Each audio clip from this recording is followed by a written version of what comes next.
हिंदी गुरु channel देखने वाले मेरे सभी व्यूवर्स को योगी सुरेंद्र सिंह की तरफ से सत श्री अकाल एवं प्यार भरी नमस्कार, शुभ संध्या।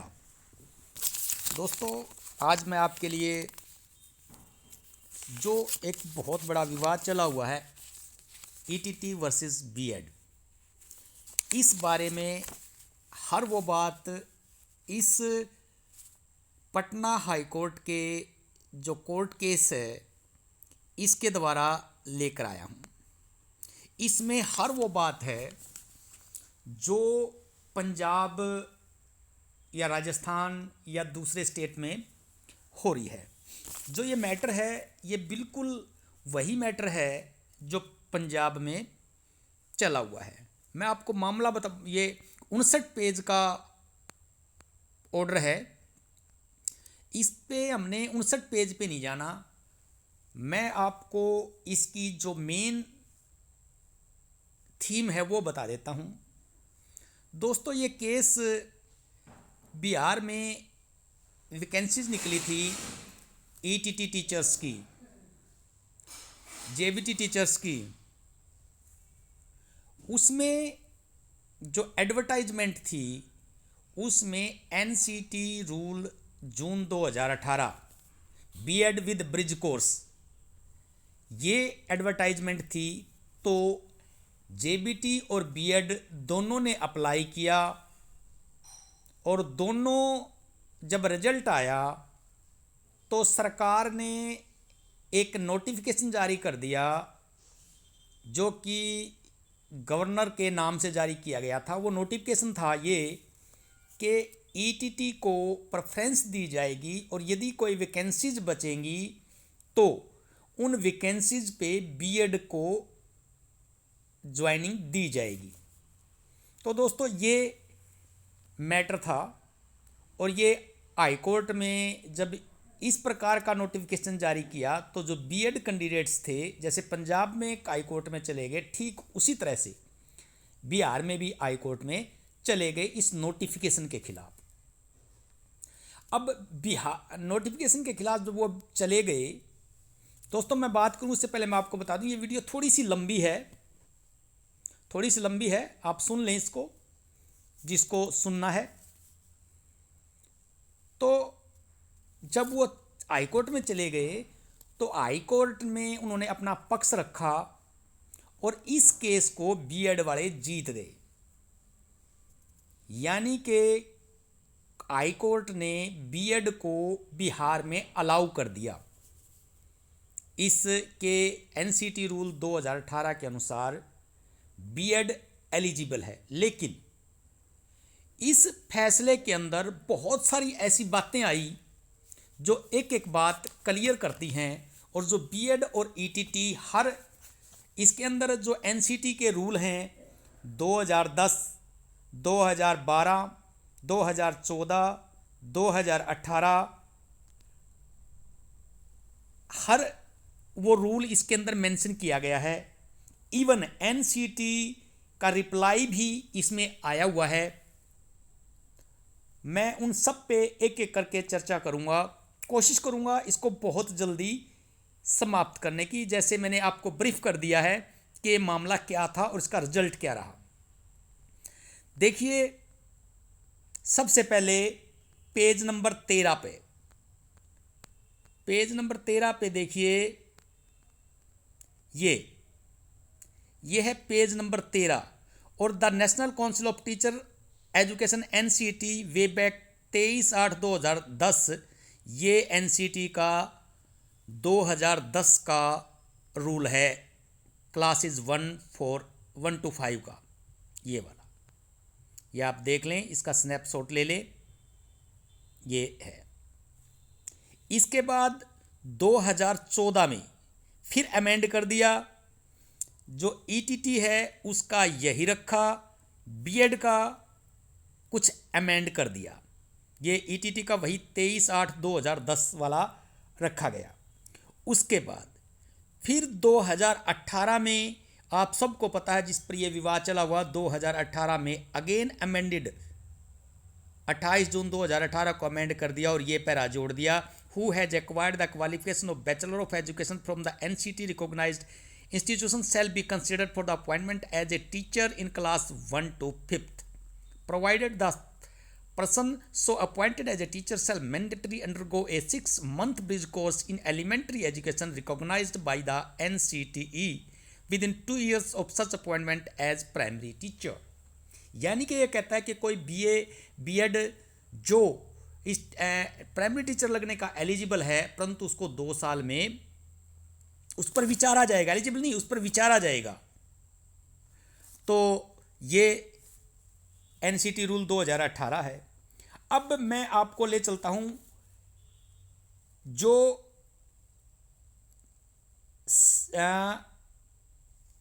बीएड के पक्ष में ये फैसला क्यों गया, वहां ले चलता हूं मैं आपको। पेज नंबर 33, ये बहुत बड़ा है, एक एक बात इसमें क्लियर लिखी हुई है, इतना डिटेल फैसला है ये कि ये भी जो हमारा लॉ मैगजीन्स हैं उनके अंदर ये मेंशन है। ये भी पेज नंबर 37, पेज नंबर 37 पे 17 नंबर पॉइंट है इसका। ये D.Ed candidate who have passed TET examination and B.Ed candidate who have passed TET examination do constitute separate and different classes. They are not homogeneous class as sought to be portrayed by petitioner। क्या कि ये दोनों जो TET class TET हैं दोनों अलग अलग चीजें हैं, बीएड और ईटीटी। इन कंक्लूजन ये यहाँ ख़त्म होती है बात। उसके बाद हाईकोर्ट ने जो फैसला दिया, हाईकोर्ट ने कहा कि जब एडवर्टाइजमेंट में इन दोनों को शामिल किया गया है तो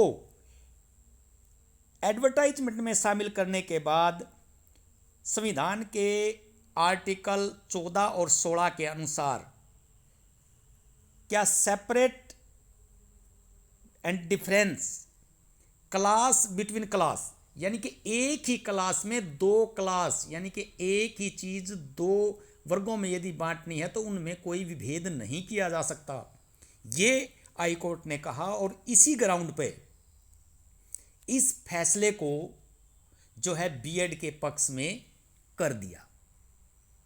अब बात करते हैं कि एनसीटी ने क्या रिप्लाई दिया इस सारे मामले में, जिसकी हमें दरकार है।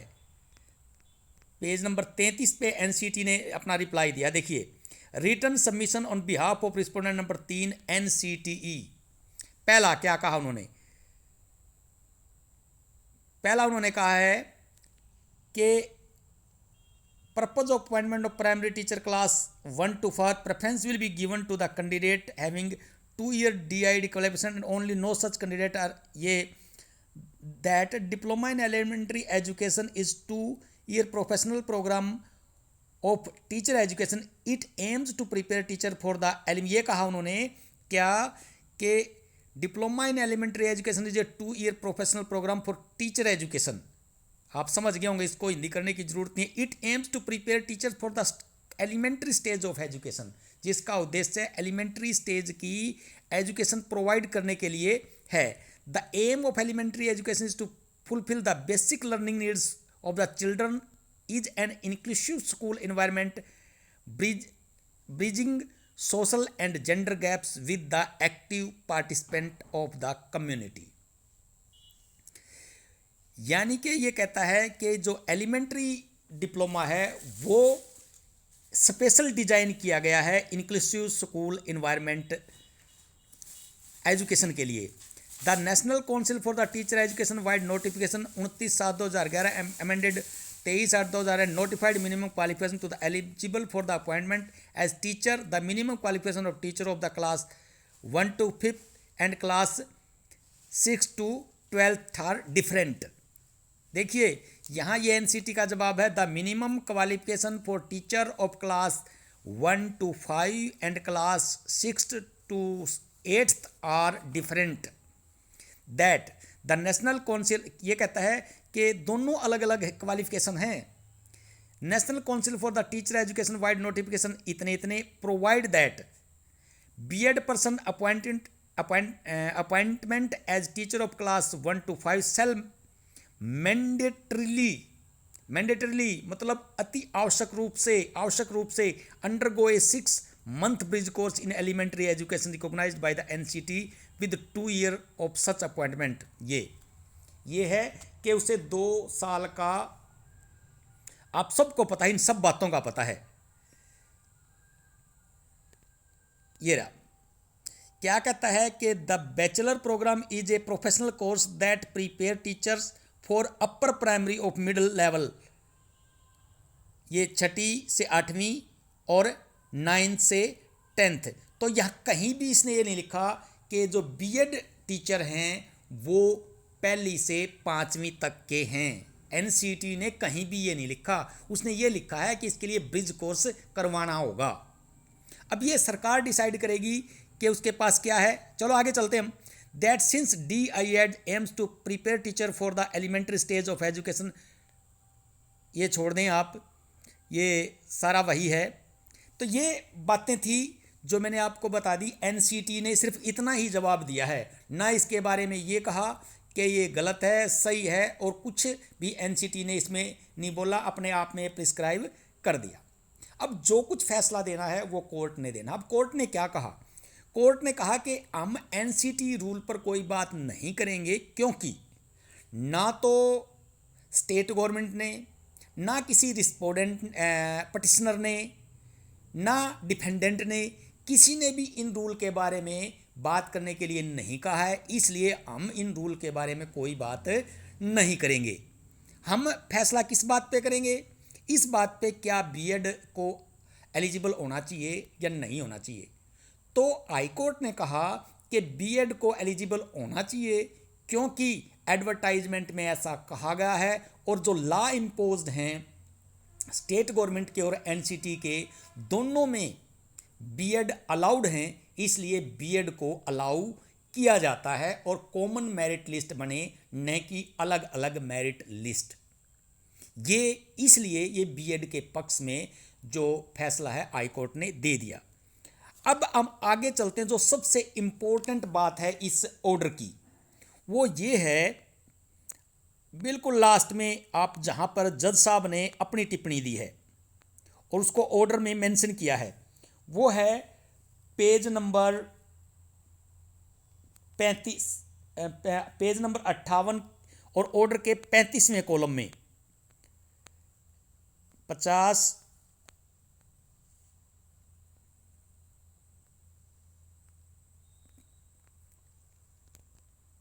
58 में ये कहा है, 35वें में ये देख ले, आप ये पढ़ लें बस सारे, ज़्यादा किसी को और इस ऑर्डर के बारे में आप निकाल के पढ़ सकते हैं। परिणाम स्वरूप the respondent are directed to complete the selection process on the basis of combined merit list. यानी कि उन्होंने ऑर्डर कर दिया कि ये डायरेक्शन दी जाती है एक कंबाइंड मेरिट लिस्ट बनाई जाए बीएड और एटीटी की, और दोनों को उस कंबाइंड मेरिट लिस्ट के हिसाब से सिलेक्शन दी जाए। हैंस फोर्थ, इसके साथ ही if the state wishes to grant preference treatment to DEd, यदि स्टेट गवर्नमेंट डीएड को प्रेफरेंस देना चाहती है, they have to take a conscious policy decision by prescribing weightage to DEIED candidate in the process of preparation of the merit list for the appointment of the assistant teacher, and only after notifying such norms they can undertake selection process in future। उन्होंने कहा कि यदि Bihar government ऐसा करना चाहती है, DEd को preference देना चाहती है, तो वो अपने जो सर्विस रूल हैं, जो पॉलिसीज़ है, उन पॉलिसीज़ में अमेंडमेंट करे, और पॉलिसीज़ में अमेंडमेंट करने के बाद इस प्रकार की कोई वेटेज दे सकती है, कोई वेटेज दे सकती है, अदरवाइज नहीं दे सकती। यानी कि यदि कोई स्टेट गवर्नमेंट अपना लॉ इम्पोज करके, अपना लॉ बना के, अपनी पॉलिसी बना के कोई रिक्रूटमेंट करती है तो वो रिक्रूटमेंट उसी बेस पे, चाहे वो ईटीटी हो या बीएड हो या बीएड ब्रिज कोर्स हो, उसके साथ कर सकती है। अब पंजाब की हम बात करते हैं, अपने यहाँ की हम बात करते हैं। हमारे यहाँ क्या है, हमारे यहाँ पहले गवर्नमेंट ने पॉलिसी बनाई है और पॉलिसी को अमेंड करके और फिर एडवर्टाइजमेंट की है। इसलिए यहाँ एडवर्टाइजमेंट, लैक ऑफ एडवर्टाइजमेंट और उससे एडवर्टाइजमेंट से दूर होने की या एडवर्टाइजमेंट को वायलेट करने की कहीं कोई बात हमारे यहाँ नहीं है। इसलिए 66-35 बिल्कुल सेफ है। ये आपके बारे में थी। अब 59-94 की हम बात करते हैं और 23-64 है उसकी बात करते हैं।